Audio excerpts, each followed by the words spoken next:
Jays 12-3 against the Red Sox so far this season. Hugs all around. A 13th win would be their most ever against Boston in a single season. Top 1-2-1 for Bo Bichette.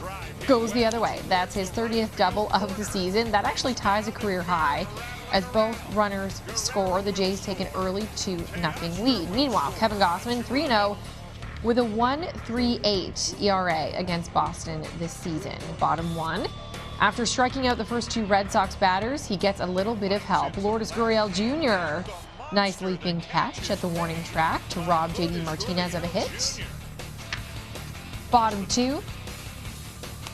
2-1 with one out. Bobby Dalbec singles off of Gausman to tie the ball game, but Teoscar Hernandez guns out Reese McGuire at third. That's his 10th outfield assist of the season, tied for most amongst American League right fielders. Top four. Jays down 3-2. Threatening though with the bases loaded. Vladimir Guerrero Jr. sends this one up into foul territory, and Dalbec with a chance to end the threat. Oopsies. Can't make the catch, so Vladdy gets another life, and guess what? Makes them pay. Sends the base hit the other way. That scores the pair as the Blue Jays retake the lead 4-3. Top six tied at 4. Jays looking for a spark. There have been 19 hits in this game, and not one of them has left the ballpark. That doesn't happen these days. Hard hit ball to left. Gone! Well, there it is, the first home run of the night. Number 10 on the season for Jansen, and the Blue Jays have the lead again. Dan Shulman didn't really jinx Danny Jansen. He did the opposite. He predicted it. Nice catch too by the Red Sox fan. So Danny Jansen's 10 puts Toronto up 5-4. So Gausman's in line for the win after striking out 6 over 5 tough innings. Bottom 6, Dalbec facing Trevor Richards with 2 out. The ground ball. Oh, Bichette's throw though offline. Dalbec advances to second on the error. Next batter, Jarren Duran. Lines this one off the wall, so Dalbec scores easily, and we're tied at 5. Bottom 8, 2 on, 2 out. Rafael Devers. Okay, sharp grounder. Now that gets away from Vladdy, but Cavan Biggio backs him up to retire Devers and end the threat. Bottom 9, Jays in a jam. Bases loaded, none out. Jordan Romano, not rattled. First, strikes out Franchi Cordero for out number 1. Then he gets Enrique Hernandez to ground one right at Matty Chapman, and look at this. What a play. Inning-ending double play. Vladdy is fired up. Extras, here we go. Top 10, runner on third. George Springer. Ground ball, Xander Bogaerts throws it home, but how about Biggio's slide? Nicely done. The Jays lead it 6-5. Bottom 10, Romano still in the ball game. With 2 out, he gets Kevin Plawecki to pop out, and that is the end of the ball game as the Jays sweep the Sox 6-5. Let's just take a moment and applaud the Blue Jays bullpen, shall we? Once again, shutting things down. Just the one unearned run from 5 different pitchers. They were the punchline for many fans, perhaps early this season, but check out the MLB rankings over the last 6 weeks. Nicely done. Back-to-back impressive outings for Jordan Romano, and we mentioned the little Matty Chapman magic on back-to-back nights as well. Chapman. But either way, the Blue Jays have been impressive on this road trip, and they needed those wins. A couple things. We're going to hear from Jordan Romano in a hot second, but first, as promised, it's the manager. He's pushed all the right buttons over the last couple games. Let's hear from John Schneider. John, how is this team doing this? They're really good, and I think guys are stepping up. I mean, I don't even know where to start in terms of Simber, Bass, Jordy, Timmy. I mean, it was an unbelievable job by the bullpen. Offense came through. Just a couple things. Cavan with the contact play at third, just doing it correctly and having a fantastic slide at home. Kind of everyone literally contributing today. It was that was a really good game. So often you talk about the game slowing down for people in big moments. The Kike grounder to Chapman, it almost felt like he slowed down on the way to third while making the play. Yeah, we all looked towards home to see where the ball went, and we were like, Oh, wow. Yeah, double play. He's got an amazing internal clock and obviously a cannon for an arm. So you want the ball hit to him in basically any scenario. He showed it this entire series. Was the plan the whole way Romano for 2 or not? If we had the lead, yes. So that was a pretty easy decision with who they had coming up as well.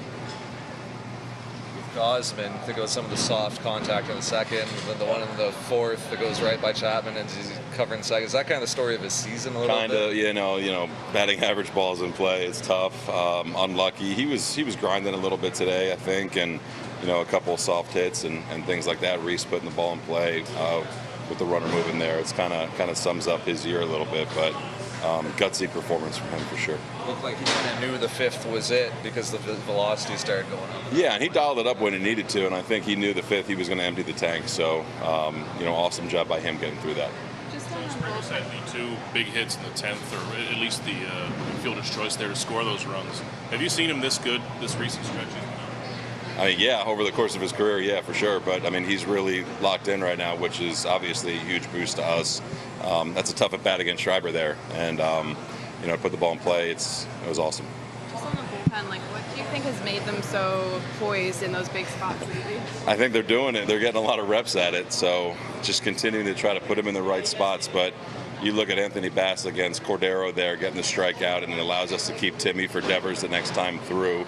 Everyone's really kind of stepping up, and they're all pretty confident right now. What's been a road trip like this be at this point of the year? Yeah, it's awesome. Like I've said, there's not a whole lot of runway left in the season, so to go into New York and here and win both series and sweep this team in tough environments, it says a lot about our guys in there for sure.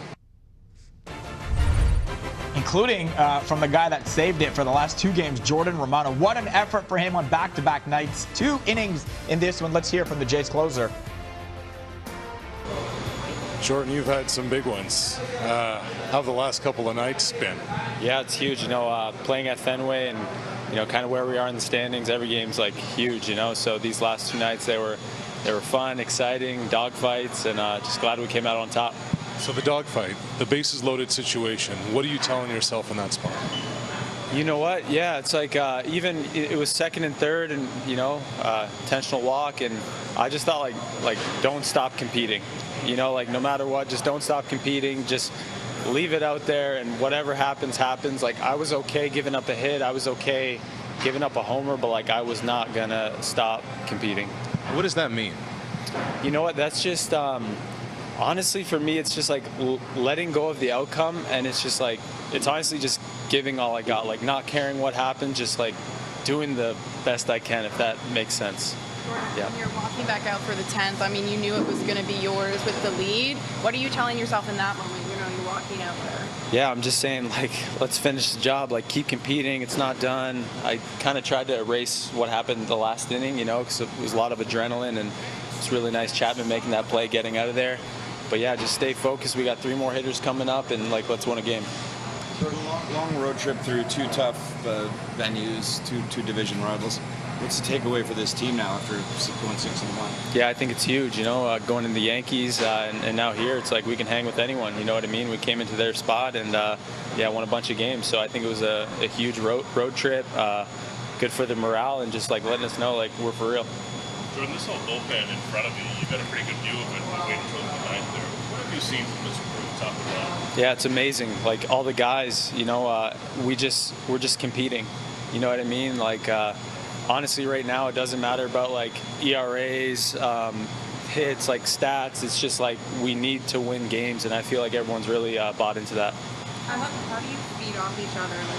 Seeing what they do, and then how do you all feed off each other? Yeah, especially Bass goes out there, gets some runners on, makes big pitches, and Simber, lead off triple, 2 big punch outs.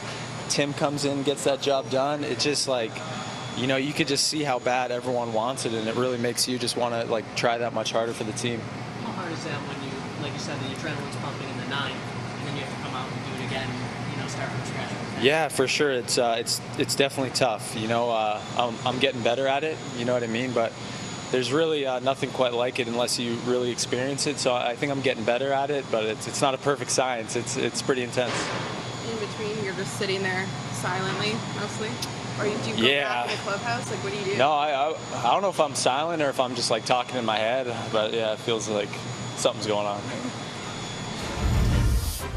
All right, might not see him in the first game of the Jays' 3-game homestand against the Angels. Deserves a rest. Blue Jay Central will kick things off Friday, 6:30 Eastern, 3:30 Pacific. It's on Sportsnet. It's also streaming on Sportsnet now. And speaking of Sportsnet, we've got